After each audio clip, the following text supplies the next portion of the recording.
Good evening, everyone. We are now in Second Kings chapter 3. Jehoram, the son of Ahab, became king over Israel. This would be after Ahaziah. The reign of Ahaziah is actually very, very short. In the 18th year of Jehoshaphat, king of Judah, for 12 years.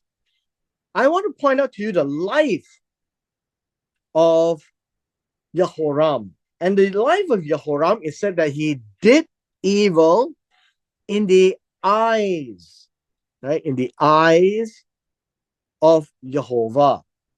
Though not like his father and mother, for he removed the memorial stone of Baal which his father had made.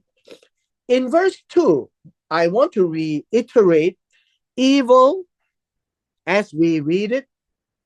Here would be Ra. And evil is always seen in the eyes of the beholder, and in this case, in the eyes of God, right? In the eyes of God. Now, the eyes of God is always mentioned because good and evil is relative to who is observing. So, in God's eyes, Jehoram did what was distasteful. He did what was not agreeable, not functional in the eyes of God. Now, this word here, though, that even though his evil is not like his father and mother. Now, interestingly speaking, you find that as a son, he was influenced by the father and the mother into idolatry. And this verse says that he didn't go as far as the father and mother. And what was the difference? He removed the memorial stone of Baal, which his father had made. Please remember, Ahav was with Baal. Jezebel was with Ashtaroth. So at this point in time, we can come to a conclusion that Ahav, he has already died. And so his memorial stone of Baal is removed. But at this time as well, Jezebel is alive. And so Jehoram did not touch the Ashtaroth. Now, what's the difference? Because the mother is around, he can't destroy that. Verse 3 tells us this. Nevertheless, he clung to the sins of Jeroboam, the son of Nevat, in which he misled Israel. He did not abandon them. Now, this is an interesting expression. The expression is this. He clung to the sins of Nevat. Now, this word cling is davak. It is very similar to Genesis chapter 2, when the man shall cleave to his wife. This is the word, cleave. He cleaved to the sins of Jeroboam. What were the sins of Jeroboam? 2 golden calves. One in Dan and one in Bethel. If you recall the incident in First Kings, you find that Jeroboam was very reluctant to allow his people to go down south to the temple. And so he turned things around and said that the golden calves is Elohim. He is the Elohim who brought you out of Egypt. Because he was worried that these people, when they go down south, they may not come back and they would have their allegiance to the house of David instead of the 10 tribes, the king of the north. And in so doing, then you find that Jehoram, he did not abandon them. That means that Jehoram continued with these golden calves in Dan and Bethel. So we're now told in 3 verses, he tried to be different. He destroyed the Baal stones, the Baal pillars, but he didn't destroy the Ashtaroth because the mother is around. At the same time, he kept what the earlier kings kept because he too was worried that these people in the north might defect to the south and cling on to the house of David. And hence, he was okay with idolatry. Chapter 3, verse 4, this relates back to chapter 1, verse 1, where Moab decided to rebel. Now, Mesha, the king of Moab is Mesha. Mesha, the king of Moab, was a sheep breeder, meaning they tended sheep, and he used to make tribute payments. Now, all of these payments, they are really tax. And these are called taxes, but this word payments is really something that you cause to pay, right? It is cause to return, and in fact, it is payment. Payment of tribute, payment of something to a higher authority. And in those days, you find that around the world, when you've got a powerful kingdom and it comes to take over the land, they allow you to continue as long as you pay tribute. And many countries do that. And so, King of Moab did that for Israel, especially when Ahav was around. And so they used to give it to the king of Israel 100,000 lambs and the wool of 100,000 rams. That's a lot of lambs and wolves. After King Ahav died, the king of Moab is no longer interested in this kind of tribute. Very similar when you have a chance, you will break away when you think your original nation has become weak.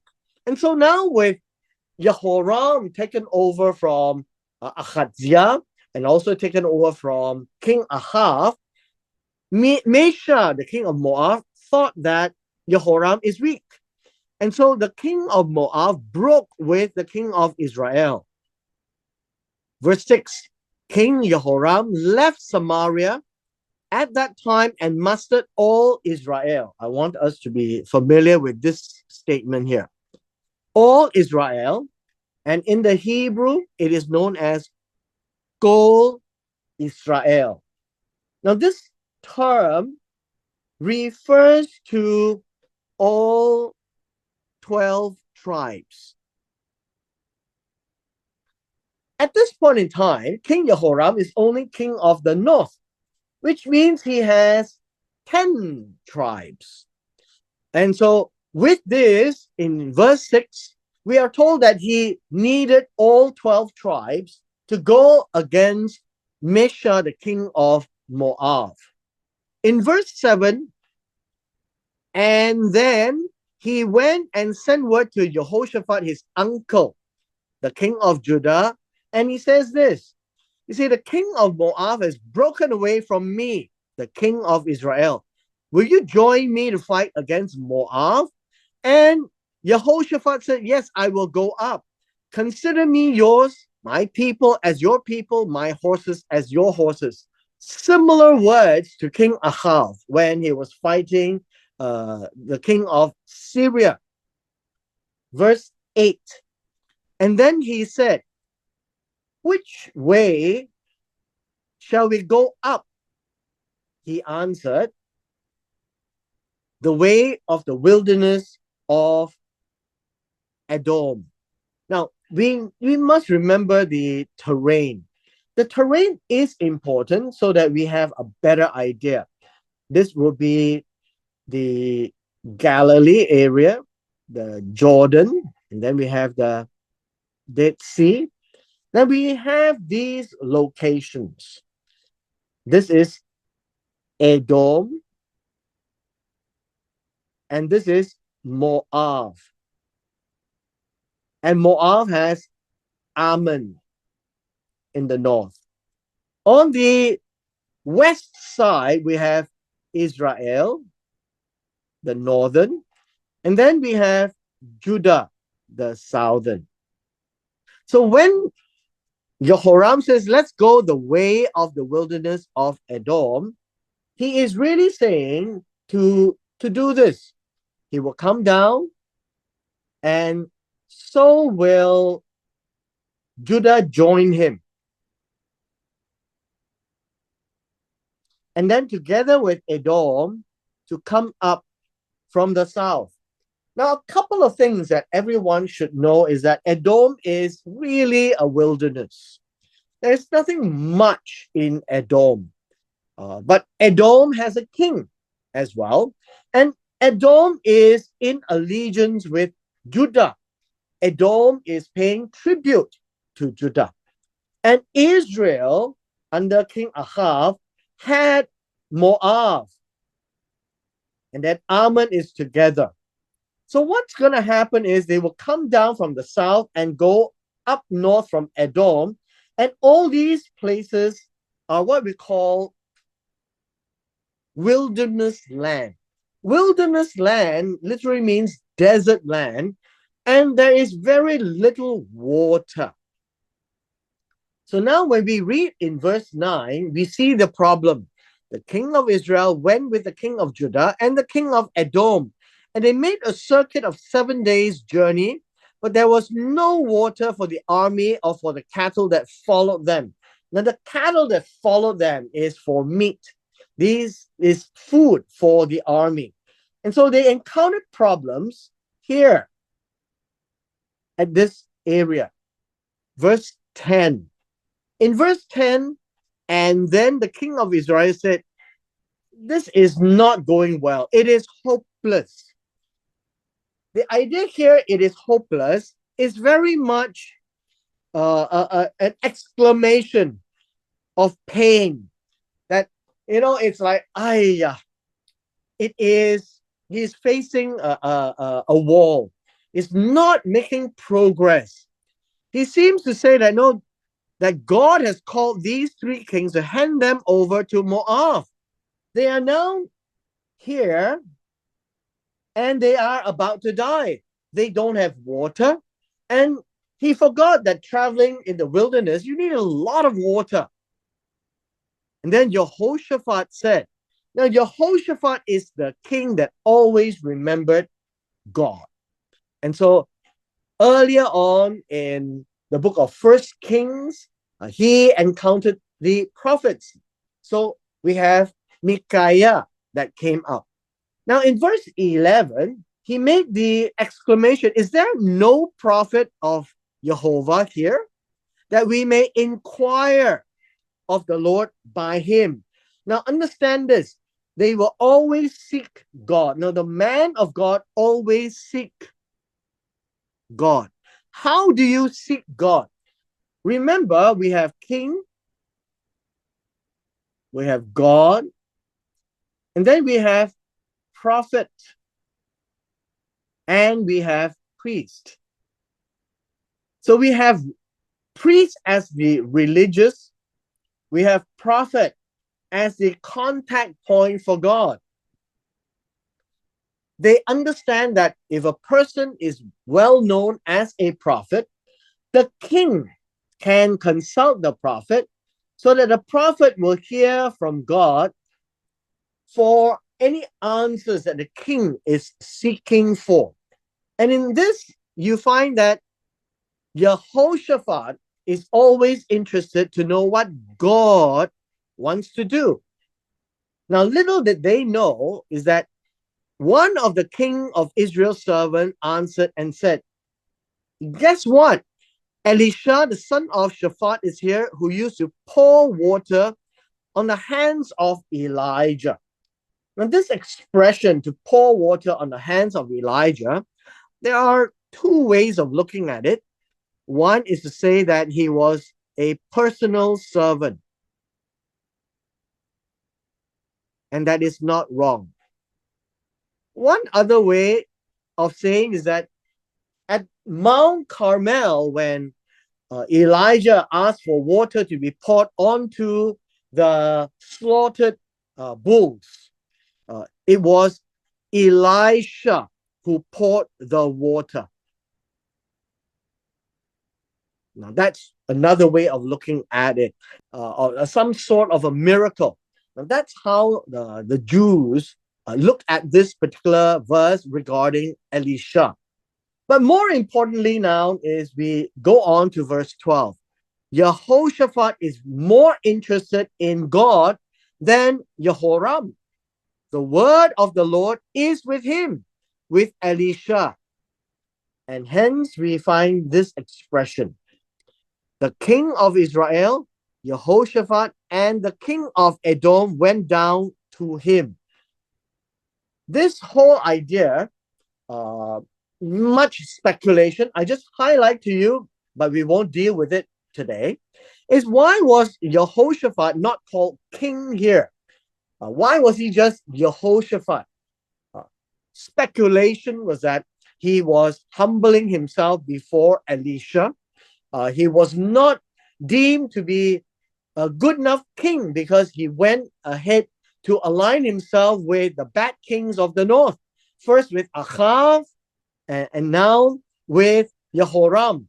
Whatever that may be, he was there as one of the three. He's still noted as a king of Judah. Verse 13, it says, and then Elisha said to the king of Israel. Remember, he's talking to the king of Israel, not to Jehoshaphat, the king of Judah. The expressions are very stern. What business do you have with me? The reason being is that Jehoram doesn't even consult Elisha. So go to your father's prophets and your mother's prophets of Baal and Ashtaroth. But the king of Israel said to him, no, for the Lord has called these three kings together to hand them over to Moab. And so he does recognize that Jehovah is still God over all, yet in his daily lives, he hasn't very much consideration for God. Verse 14, Elisha said, as the Lord Sabaoth, Jehovah Sabaoth lives, this is an oath before whom I stand. And so Elisha knows that he's standing before God. If I did not respect Jehoshaphat, the king of Judah, I would not look at you nor see you. Basically telling him that I'm giving face to you because of Jehoshaphat. Jehoshaphat always remembers God and seeks God. Verse 15, he says, now bring me a musician. Verse 15 is a very interesting expression. Musician here really means someone who plays harp. In the past, you would have read about David playing the harp for Saul to calm him down. And in this case, Elisha was asking for the musician, a harp player. And the reason for this, in all cases of comments that I have seen, is that Elisha was in a state of anger. He was not in the right frame of mind to speak with God. And it seems that this is a common understanding. And the reason being is that they all feel that without a calm, happy mind, that would not work with prophecies. Now, we may find it strange, but here, this is what it says. And the comment is, he must have a happy demeanor. before one can engage with God in a prophetic utterance. This idea is similar where uh, we find Isaac before he were able to bless, well, in that case, Jacob pretending to be Esau, he had to eat and calm himself down. Uh, it was very much that kind of an idea of in a state of pleasantness, in a state of joyfulness, to engage God in a form of prophetic utterance. That is what it says here in verse 15. And it came about when the harp player played that the hand of God came upon him. And so this is what makes people think that the happy demeanor is always required, because in verse 15, before it happened, he was very upset here with the king of Israel. Verse 16, Elisha said, after he has this happy demeanor, God communicated with him, and this is what Jehovah says. Now, this expression, this is what the Lord says, literally is thus said Jehovah. It's just another way that translators have used words, slightly different way of expressing, but it says exactly the same thing in the Hebrew. Make this valley full of trenches. Now, the idea of trenches, uh, in verse 16, these are pits, lots of ditches, lots of trenches. Basically, dig it up so that you have a place where water can flow. For the Lord says this, you will not see wind, nor you will see rain. What does that mean? It means that there is no storm. You cannot see storm. Why? Because it will not happen where they are. And what we can think of is that the storm happened in Edom, but the water flowed to where they are. And so it says, yet that valley shall be filled with water that you can drink, you, your livestock, and your animals.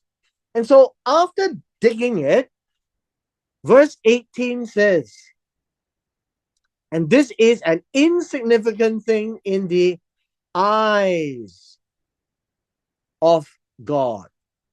The greater thing is he will also give the Moabites into your hand, which means this area.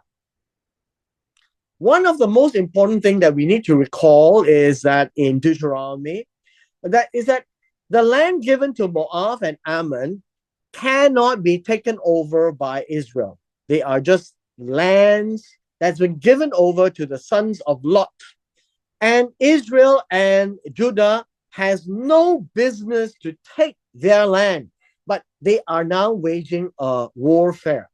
And God tells them this, that you shall strike every city, every choice city, cut down every good tree, and stop all the springs of water, spoil every good plot of land. For in verse 19, with stones, they would do just that so that Moab cannot be habitable that easily. It's very difficult to rebuild Moab again. Verse 20, and then it happened in the morning about the time of offering the sacrifice. Now, this idea of a sacrifice is mincha. The idea of sacrifice here would be the meal offering, right? This is the mincha. This is the time that is measured against the temple. They are not offering there. It is just telling us it is the time of the morning mincha sacrifice. And then suddenly, water came from the direction of Edom, and the country was filled with water. Now, this word, the country, is not a good way to translate it. The land was filled with water. And so basically to tell us that water came from Edom and the trenches were pulled up, right? The trenches were pulled up. When the trenches were pulled up, you find that the sun is on this side of the land as it rises from the east to the west. And those of you who have seen the sunrise in Edom or in Petra, you find that it is a very brilliant sight. And the land of Edom is really red. And so the whole place, as the sun rises, gives us the land reflecting the sun's rays in brilliant red.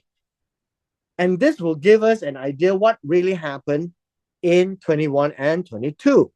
So in 21 says, all the Moabites heard that the kings had come up to fight with them. The kings would be king of Israel, king of Judah, and king of Edom. And all who were able to put on their armor, older, were summoned, and they took their positions on the border. So they're all here waiting for them to come up. Verse 22, and then they got up early in the morning. Now, understand that this early in the morning is the morning time of the Mincha, same time. It is early. And then we are also told, and the sun shone on the water. So when the sun shone on this water here, right, we have the sun shining on the water would reflect red. And as the sun reflect red, it was just a reflection of the sun. So we understand. And because it's red on the water reflection of the land being red as well, the Moabites saw the water opposite them as red as blood.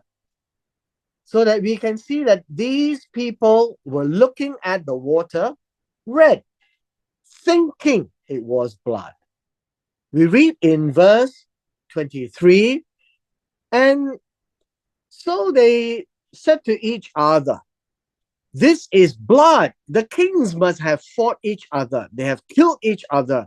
Now Moab to the spoils. Now this is an interesting expression. Why? Because Moab is not going out in battle array. Moab is now going up as if they are going to pick up all the spoils that all these kings would have killed each other. That's why there's so much blood. But that was an illusion. That would have been something that they were not seeing exactly what was happening. They were seeing something that conveyed them a totally different message. So that when it came to the camp of Israel, the Israelites rose up, struck the Moabites so that they fled from them, and the Israelites invaded the land, killing the Moabites. And so now we see this happening, that they charged into the land. They destroyed the cities, each one threw a stone on every plot of good land and filled it, such that they are not able to plant easily. They stopped every spring water, cut down every good tree, until in Kir Hareset, and left its stones. However, the rock slingers surrounded it and struck it.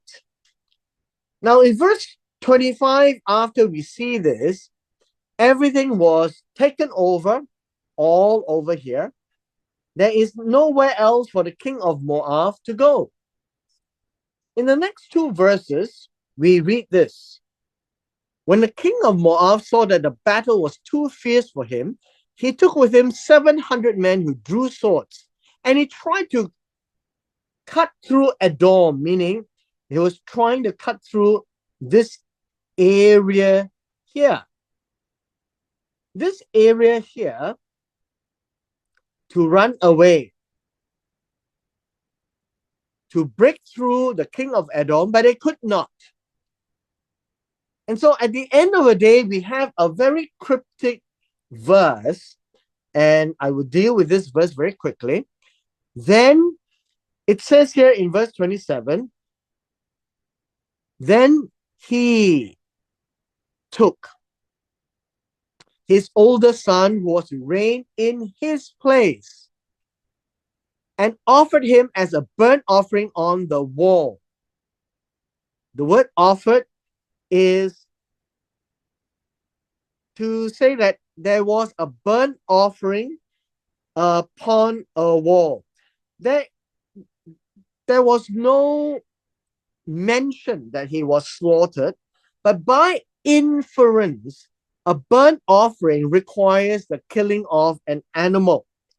But in this case, he actually made a burnt offering of the older son.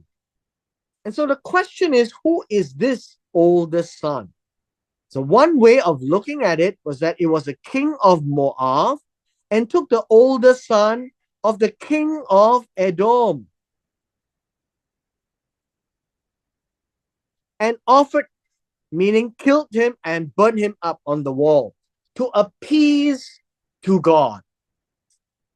And this was a very strange way of doing things. Now, how would this be? And this seems to be an offering to the possible, their own pagan gods. What has happened then is the next phrase that we would try to wrestle with. And great anger came upon Israel, and they departed from him and returned to their own land. So what really did happen was this, and great anger came upon Israel. Why was there great anger? This whole idea of great anger is really talking about certain wrath. And some would have suggested that this wrath was a wrath of God that came upon Israel because this act of the king of Moab reflected idolatry.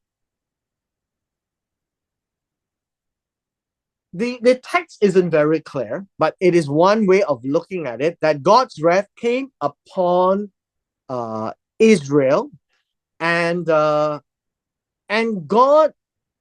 did not support Israel anymore from here on because of the paganism. Now, it is not very clear, even to me, so I would admit that. But this is one way of expressing it. And they departed from him. They would be Israel, Judah, and Edom. All three went back, and the war ended. We are not told of exactly what else had taken place, but it seems that at this point in time, God had stopped doing anything with Israel because of the height of idolatry in Moab as well as in Israel, and obviously in Edom as well. And God is not about to continue except to save the three kings from being destroyed. And that was the promise. And with all that has happened, what God has done as a miracle to provide a victory of sorts to the three kings, and he had stopped performing any other miracles from there on because of idolatry, is a stark reminder of God's wrath upon idolatry. Now, that would be a more acceptable way of explaining 2 Kings chapter 3, verse 17. And with this, we come to the end of our session today.